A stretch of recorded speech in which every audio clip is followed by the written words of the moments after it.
മറ്റേ സുരേഷ് മേനോൻ പാവം, പുള്ളിയുടെ ഒരു അവസ്ഥ എന്ന് പറഞ്ഞു ഒന്നും പറയാനില്ല. സത്യം പറഞ്ഞു കഴിഞ്ഞാല് അത്രയും പേര് മുമ്പ് വെച്ചിട്ട് മറ്റേ ആൻസിബോ ഒക്കെ വന്ന് അവിടെ അങ്ങനെ പറഞ്ഞപ്പോഴത്തേക്ക് പുള്ളിയുടെ കൈവിട്ടു പോയി. സത്യം പറഞ്ഞാൽ അതാണ്, പുള്ളിയുടെ കൈവിട്ടു പോയി. ഏറ്റവും വലിയ വിറ്റെന്ന് വെച്ച് കഴിഞ്ഞാൽ ഈ പുള്ളിക്കാനെ പിടിച്ചു മാറ്റിക്കൊണ്ട് പോയിട്ട് മറ്റേ അപ്സര പറയുന്നത് ഈ 18 പേരും ജയന്റെ കൂടെയാണ്, ഞങ്ങൾ അങ്ങനെ വിശ്വസിക്കുന്നില്ലല്ലോ എന്ന്. അതിനിടയിൽ വേറെ മറ്റേ ആ സംഭവം ഇനിയിപ്പൊ അങ്ങനെ അല്ല, ഗബ്രിയല്ല ഇനിയിപ്പൊ അങ്ങനെ ആണെങ്കിൽ തന്നെ എന്താ പ്രശ്നം?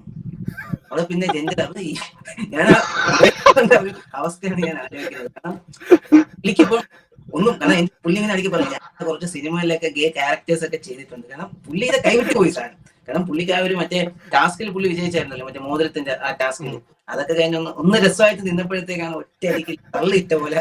അതെ, സംഭവം രതീഷിനും സംഭവം നെഗറ്റീവായിട്ട് വന്നു, അവന്റെ മനസ്സിൽ നെഗറ്റീവായി, അവൻ വിചാരിക്കാത്ത രീതിയിലാണ് പോയത്. സംഭവം സത്യം എന്താന്ന് വെച്ച് കഴിഞ്ഞാൽ